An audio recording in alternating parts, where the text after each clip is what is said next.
Subscribe to our YouTube channel and press the bell icon for the latest updates. How to get missed calls reminder using Truecaller app. Go to your phone menu, find the Truecaller app and click on it. Click on the left menu. Scroll down and go to Settings. Now click on General Settings.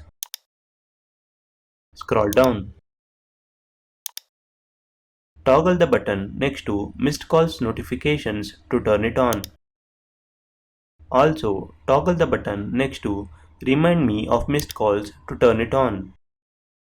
That's it. Changes has been saved. Now, you will get a reminder when you forget to call back a missed call.